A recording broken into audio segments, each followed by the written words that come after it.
What's going on, everybody? J Forbes Fitness here, back at again with another educational video.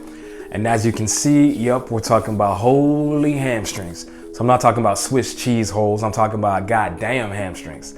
All right, so before I get into that, I just want to go ahead and say that I am over the moon, so to speak, that finally they're opening up the gyms on Monday the 14th of February. I don't know what the reasoning is to open up on that day or why it's not earlier or whatever, but I'm just happy that finally we're gonna be able to get it in. So for all of my fitness people that are already on their journey, we'll be able to go ahead and continue. And for all of those that are thinking about embarking on it, finally you're gonna have the options to do that. And it's just a quick PSA just to kind of express how happy I am.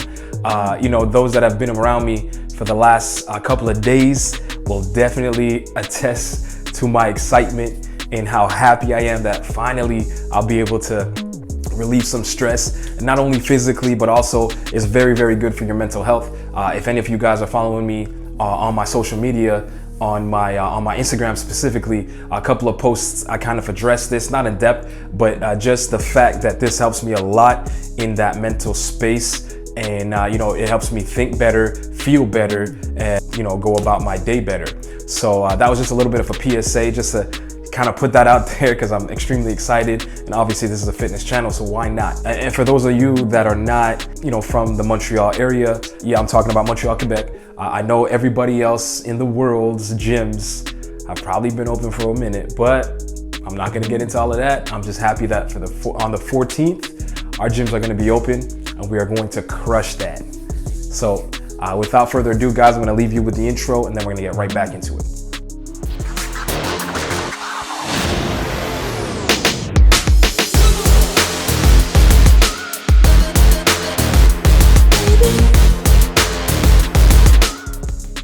All right, welcome back, ladies and gentlemen. All right, so like I said, and like you saw in the title, holy hamstrings we're gonna talk about. But before we get into that, talk a little bit about flexibility because they kind of go hand in hand. And I know a lot of people, tend to warm up the wrong way.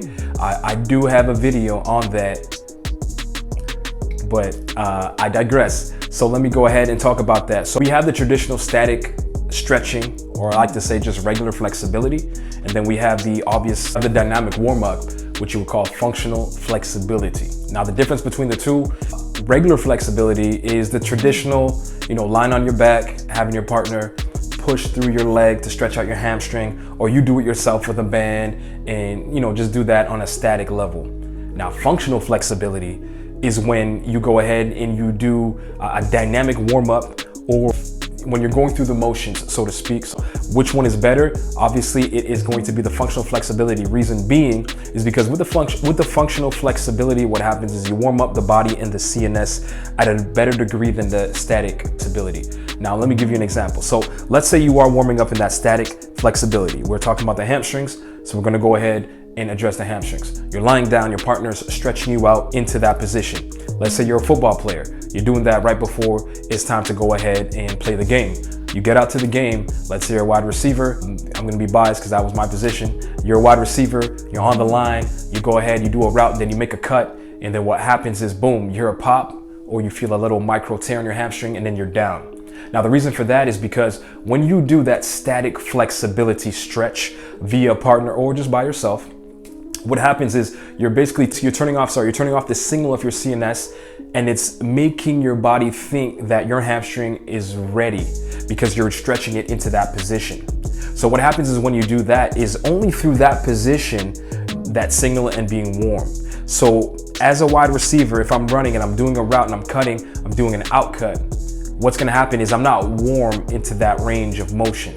So what happens is as I do that, my body, or my CNS, thinks that I'm warm, but then as I go to cut, I'm not warm in that position because I didn't stretch that position through a dynamic warm up, and then pow. So that's when you get a damaged hamstring, and then you're out, for about 4 to 6 weeks, something that can be season ending, but it's a micro tear that could happen, or it could be even major. But if you do that kind of static stretching, that's what's going to happen. So that's why I would advise you guys to go ahead and test and check out my dynamic warm-up video, because honestly, it might be a little bit long and it might be a little bit boring because it's a warm-up, but I'm telling you, this guy will definitely help. And especially with now we're getting back into the gyms, and you know, we don't want to be heroes, so to speak, because it has been a little bit more than 6 weeks, I believe, and we're definitely not going to be at the strength levels that we were at before things were closed, right? Or gyms were closed. So what I definitely suggest is that you go ahead and check out that video, or just take, for what I'm telling you, is to scale back the weight and not try to go ahead and do too much, right? So I don't advise you to go to the gym and spend, you know, for the first 2 hours, 3 hours, even though, you know, me being a gym head, and I could do that pretty easily. People look at me weird when I say that. I could do that pretty easily. I'm not going to do that. I'm probably going to do something like a 30-minute or 40-minute workout first day, or even first week, just to get my body back to, you know, homeostasis, to working at that level of the weights that I used to work at. Obviously, I'm not going to do the tonnage that I was doing, but I will slowly ramp myself up. And I'm not going to spend that much time into the gym because I need to get my body back and used to, you know, what it used to do. So it's probably going to take me a good maybe week or 2 weeks to kind of get back to maybe 70 or even 80% of what I used to do. So that's just a suggestion, guys. Obviously, my word is not bond, so you don't have to follow me to a T, but it is a strong suggestion. That's what I suggest. So another thing too that I want to address in regular flexibility as opposed to functional flexibility is that a good prime example is regular life. And what I mean by that is, let's say you are regularly flexible, right? Let's say you have regular flexibility, the splits, right? So if you can do the splits and there's no real, you know, function for it, so you're not a figure skater, you're not a gymnast, you're just hyper flexible. Let's say you're hyper flexible and you can do that. That's great.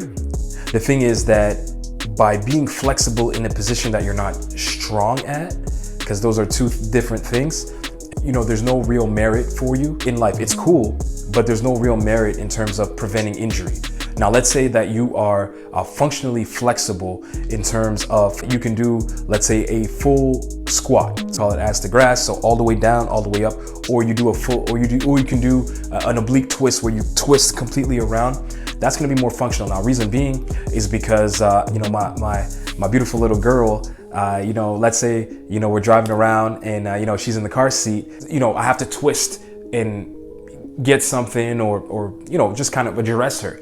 Now, I could do that and attend to her and then come back, and I'll be fine if I'm strong through that range of motion. So my obliques are strong as I twist. So what I'm trying to get at is, if you're strong in ranges of motion, then whenever you're going to require that in any time. So twisting, like I said, to address something that my daughter's doing in the back seat, or walking and then slightly falling off of the sidewalk, or, you know, when you miss a step and you fall off. Now, if you're strong into those ranges of motion, then that's going to prevent injury.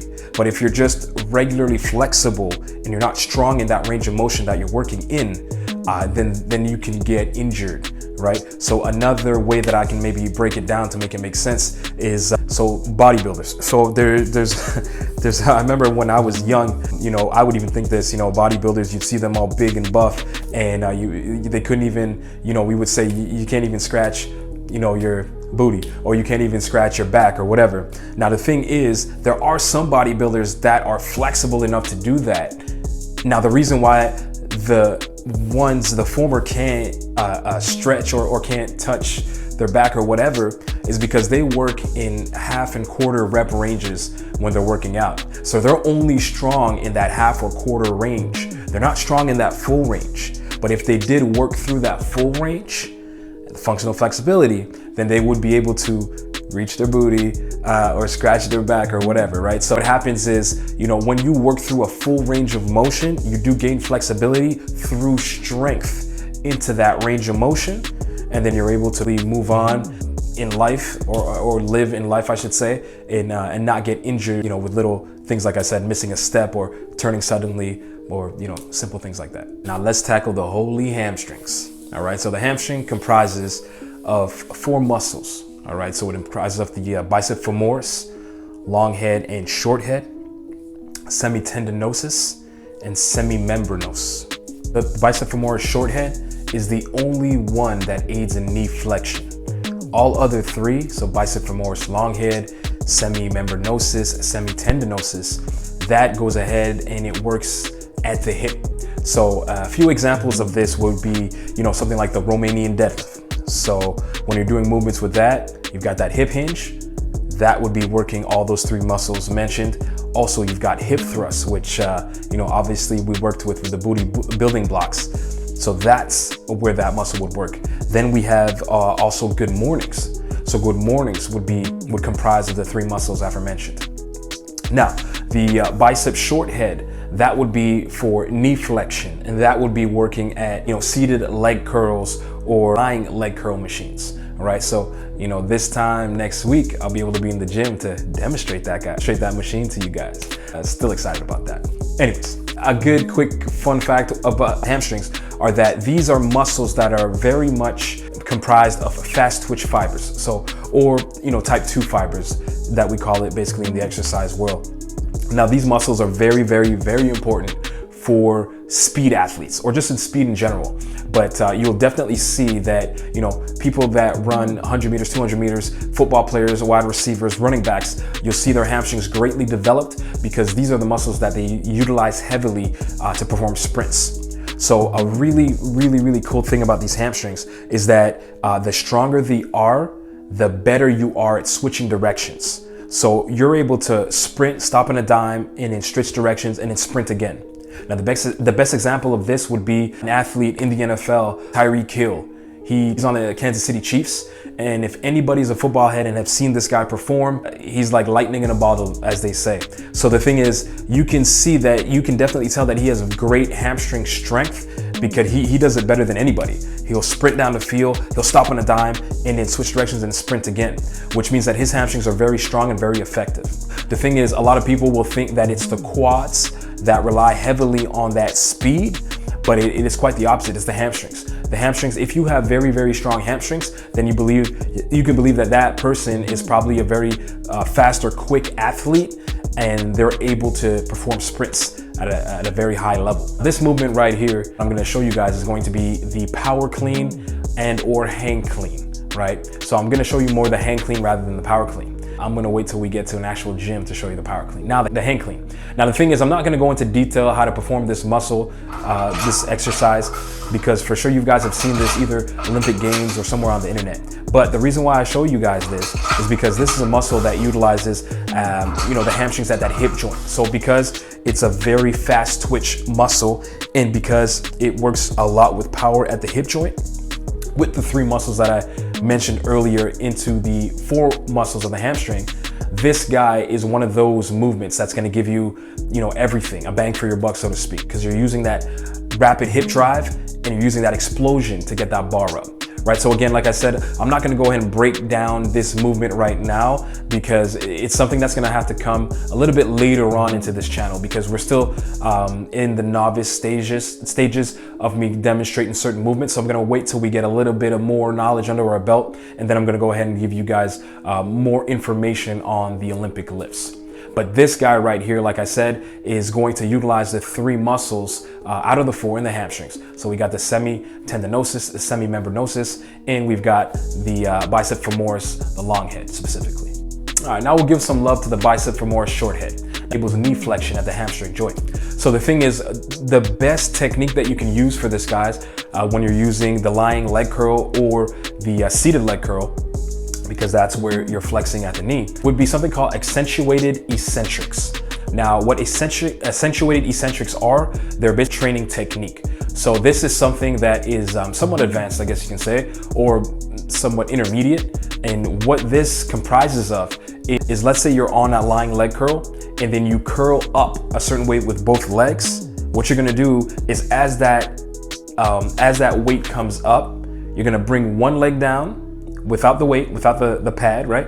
And then the other one, you're gonna slowly lower the weight down. Now, the whole point of this movement and the reason for this movement is because, I'm gonna give you an example. Let's say you have 100 pounds on your weight stack and you're not very strong in one leg. What this is gonna help you do is gonna help you work that one leg. So if you can use two legs to bring up 100 pounds, then what's gonna happen is you're gonna be able to manage more in the eccentric phase than in the concentric phase. So you're gonna bring that up, one leg is gonna come down, and then the other leg is gonna slowly lower that 100 pounds. Because technically, if you're weak, you're not gonna be able to lift that 100 pounds with one leg. So you've got two legs bringing that up, boom, one leg comes down, and then the other one slowly lowers, and then come up, boom, and then opposite. So this is called accentuated eccentrics. So you're basically forcing that eccentric phase for the leg that is weakest. Technically, you would do both legs, obviously in one training session, or in one set rather, but at the same time, that is the purpose and the point of that. The bicep femoris for the short head, utilizing this technique would be the best way to develop that muscle so that you're strong in that knee flexion portion of the hamstring. And this will be very, very, very beneficial to a lot of athletes, because a lot of guys that get, MCL and ACL, tears or ruptures, if this guy is strong, it's going to stabilize the knee to a certain degree so that when you are cutting and, going in different directions, there's not going to be too much stress on that joint, or on that muscle rather. What's gonna happen is the hamstring, if it's developed, the bicep femoris short head, then it's gonna prevent that from happening, and then you're gonna be able to move in multi-directions rapidly. Because as we know, in basketball and football, you're using a lot of multi-directions, right? So depending on where your defender is, you're trying to avoid him, i.e. in football, you're trying to avoid him, so you're not gonna think, okay, I'm going to mechanically turn this way, right? So you're gonna do what you can to avoid him. And sometimes, some of these guys, they get into positions that unfortunately result in injury because of, maybe their training session lacked a little bit of hamstring development work, or, other things, right? So I'm not gonna get into that. Obviously, I'm not an NFL strength coach, but at the same time, these are one of the things that you should pay attention to if you are an athlete, to work and make sure you really program that into your program so that you can prevent injury. Guys, so that guy was short and sweet, probably one of my shortest videos, because the hamstrings, there's just so much you can talk about with the hammies, right? I hope you guys enjoyed Holy Hamstrings. Goddamn hamstrings, not Swiss cheese hamstrings, like I mentioned. Corny, I know. So I hope you guys enjoyed that. Again, like I said, man, gyms are opening in 9 days. So I'm gonna be able to go in there and really show you guys what you can do in the gym, with a barbell or with certain machines, or even with cable machines. So I got a lot of stuff that we can utilize with that. So anyways, guys, listen, I thank you so much for tuning in. Again, I said this in my last video, but you guys are still showing me love, so I'm gonna say it again. Thank you very much. I appreciate all the love, man. I see you guys tuning into my videos, and some of you guys are personally messaging me, asking me questions and stuff like that. I appreciate that. That really, makes me feel good, because it makes me know that the information is not falling on deaf ears, right? So I really appreciate it, guys. I'm gonna continue, like I said, sending you that hot fire. And again, because the gyms are opening, I said it 5 million times, I know, but I'm just extremely excited that I'm gonna get back to the gym and just get back to showing you guys some really, really cool stuff.